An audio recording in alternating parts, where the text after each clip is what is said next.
मागच्या mini blog मध्ये सांगितलं की सरप्राईज असं की माझ्या आईने राघवला ऑटोमॅटिक बाईक घेतली होती. झालं असं की जेव्हा राघव आला होता तेव्हा तो अजिबात राहत नव्हता. शेजाऱ्यांकडे त्यांनी ही गाडी बघितली, त्याला ती खूप आवडली. त्या गाडीमुळे त्याला थोडंसं करमायला लागलं. रात्री सुद्धा झोपताना तो ती गाडी जवळ घेऊनच झोपला.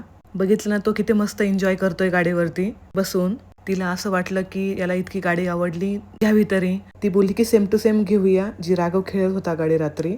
पण सेम गाडी आणि सेम कलर तिथे अवेलेबलच नव्हता. आईला खूप बोर झालं, तिला तर सेम पाहिजे होती राघवसाठी. पण ते बोलले की नका काळजी करू, आम्ही 10-15 मिनिटांमध्ये अवेलेबल करून देतो, पण तुम्हाला वेट करावा लागेल. मग तिला थोडंसं बरं वाटलं की हा ठीक आहे, जाऊ दे, मला जशी पाहिजे तरी तशी मिळेल.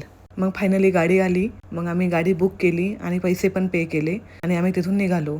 पण मुन्नीने बाईकच आणली होती तर आम्ही गाडी घेऊन नव्हते जाऊ शकत घरी. तर माझी बहीण येणार होती पुण्याला संध्याकाळीच. तिला बोललो की तू येताना गाडी घेऊन ये पुण्याला. मग मस्त पोटभर नाश्ता केला. व्हिडिओ काढायची विसरले मी. संध्याकाळचे 5 वाजले होते आम्हाला घरी यायला आणि मला सासरी पण जायचं होतं. मग पटकन आवरलं, साडी वगैरे घातली. पावसाचं खूप डेंजर वातावरण झालं होतं. फादर बोलले की तुझ्या सासरी मे बी पाऊस चालू आहे. मग आम्ही निघालो. फादरच येणार होते सोडवायला, कारण छोटा भाऊ थकला होता संगमनेरला येऊन आमच्यासोबत आणि मोठा भाऊ JCP वरती गेलेला होता. मग आता मुलीच्या सासरी जायचं म्हटल्यानंतर खाऊ घेऊन जायलाच पाहिजे. एकतर आमची जॉईंट फॅमिली, 1 डझननी काही भागत नाही. आमचे केळी 2-3 डझन घ्यावे लागतात. फादरचं केळींवर कसं भागणार, आपण तर घेतलेच पाहिजे ना. मी म्हणत होते नका घेऊ, एवढं सगळं फराळ दिलंय आईने, नका घेऊ. पण आता फादर ऐकणाऱ्यातले आहे आमचे. दुसऱ्याने घेतलेलं अजिबात आवडत नाही, सगळं स्वतःच्या चॉईसने घ्यायचं.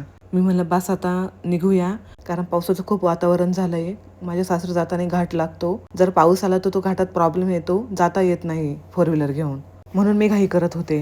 मग आम्ही दोघं मस्त गप्पा मारत मारत गेलो. 1 तास लागतो माझ्या सासरी जायला. व्हिडिओ पण खूप छान काढलेत मी. आणि आम्ही घाटापर्यंत येईपर्यंत ऑलरेडी पाऊस येऊन गेला होता. खूप सुंदर वातावरण होतं यार. सूर्य मावळत होता आणि खूप मस्त ऊन पडलं होतं मावळत्या सूर्याचं. जेवढं व्हिडिओमध्ये दिसतंय ना त्याच्यापेक्षा जास्त छान दिसत होतं समोरासमोर.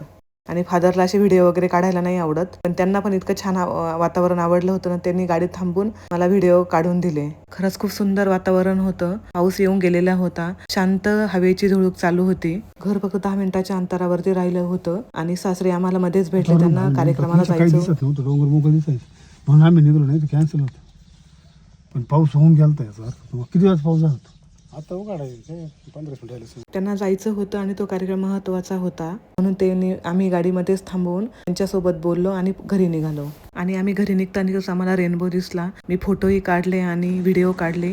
राघवला दाखवायचा होता मला इंद्रधनुष्य रेनबो कसा असतो तो.